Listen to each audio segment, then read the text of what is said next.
mother was too easy on me. My father was too hard. I am the product of these two consciousnesses. My mother's laxity can be seen in every area of her life, like the hordes of fast food wrappers that line the backseat floor of her hubcap-free car, with its homemade spray paint touch-up job. Krylon enamel and plum, $3.99 at Walmart. It's also evident in her spare bedroom, stacked with the mail dating back to the 80s. No kidding, I actually discovered recently that she was supposed to be getting a pension check from my dad's employer since their divorce in 1993. But she simply didn't open the mail and therefore didn't sign the appropriate paperwork to begin receiving the money. Did she wonder about the absence of these expected monthly checks over the last, say, 20 years? Yes, but for Mom, these sorts of bureaucratic matters of business require kicking oneself into a higher gear than neutral. And so she breathes them out of her consciousness like a puff of smoke from one of her Swisher Sweet cigars. Yes, cigars.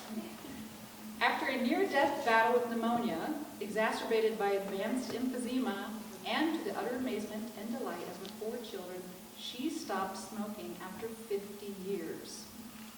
For 2 full weeks. Before rationalizing that, well, cigars are better for you and fashionable.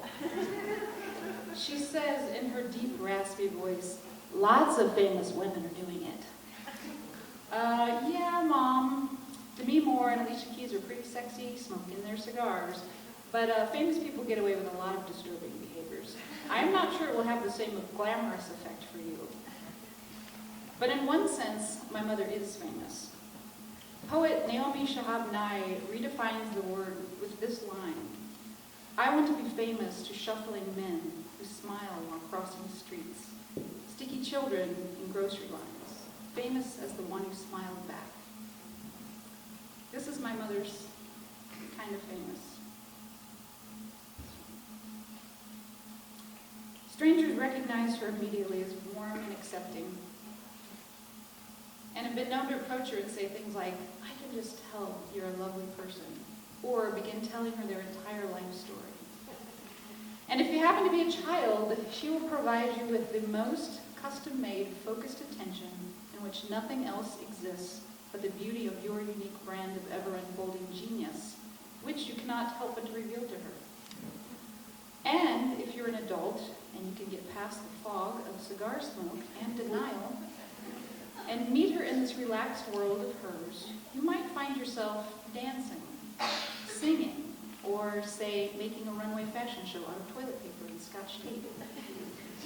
If you're in the mood to relax, hang out, be yourself, sleep on the couch next to Mom. So this is where the lax voice in my head comes from, the one that says, let go, enjoy the moment, don't sweat the small stuff. And this would be the only voice that I needed if I was content to live my life, strolling down the path of least resistance, knee-deep in laundry, dishes, unopened bills, and an answer machine that always flashes full. But I am not. And this is where my dad's voice comes in. Dad learned everything you need to know about parenting from the Marines. As well as from his own father, who infamously tied him to a bedpost and beat him at the age of 18 for staying out too late. The Marines saved him from his home environment and gave him self-respect and discipline. He learned how to put his boots on and go to work no matter the weather, outside his home or inside his heart. He knew that to get through life, you keep moving, keep your wheels always in motion, and stand vigilant guard against your own weak-mindedness. He carried the burden of his own father's temper, usually inspired by something he perceived as weak. It was not uncommon for the backside of his hand to strike you suddenly and forcefully for something you inadvertently did wrong, like leaving your shoes in the wrong sort of alignment, or putting a ding in the coffee table. When his full rage was directed at you, He was not satiated until you were reduced to a state of nothingness. Blows might be accompanied by utterances like turd or piece of shit. If you happen to be familiar with this kind of treatment as a child, then you might understand how hard it is to quiet that critical voice within.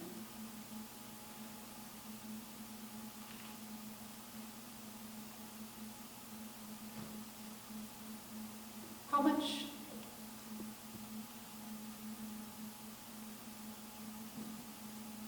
much you will work not to become the subject of this contempt.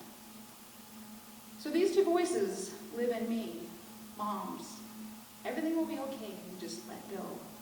And dads, all hell's gonna break loose if you don't keep moving and get things done.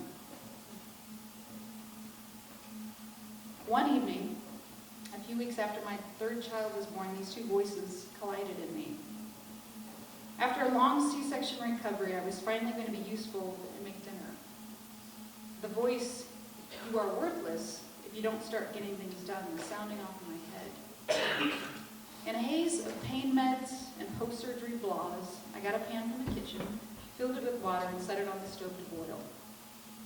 My new baby lay in the middle of the living room floor, beaming and cooing, and a mesmerizing show of personality.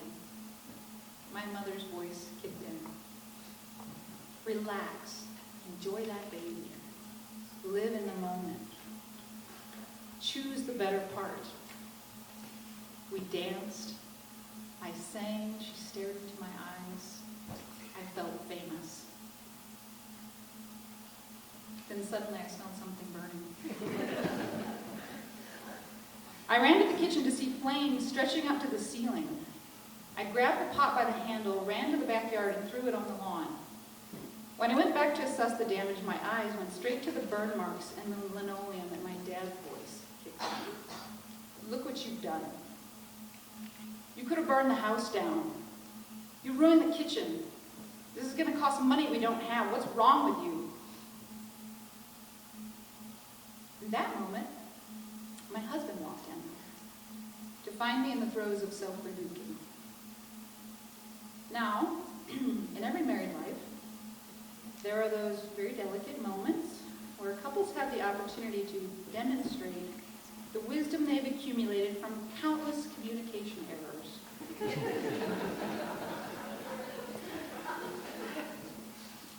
Well, my husband, being as wise and he is kind, chose to respond with love.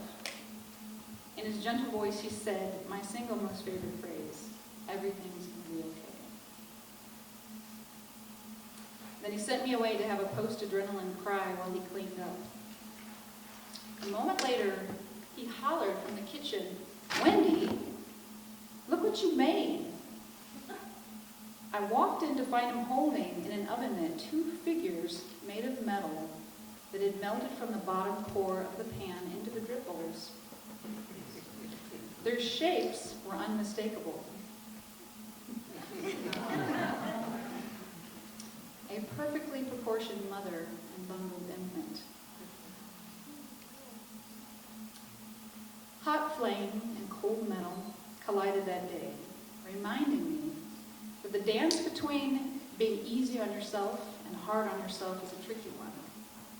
Reminding me that sometimes it's good to forge ahead with grit and determination, but it is always good to be loving and present. Surely all works of art are a combination of these two contrasting forces, and when they dance together just right, you create an alchemy powerful enough to forge a thing of beauty, like a metal emblem, or a life, or even a bond between mother and child. Thank you, Mom. On that day, I listened to your voice, and the universe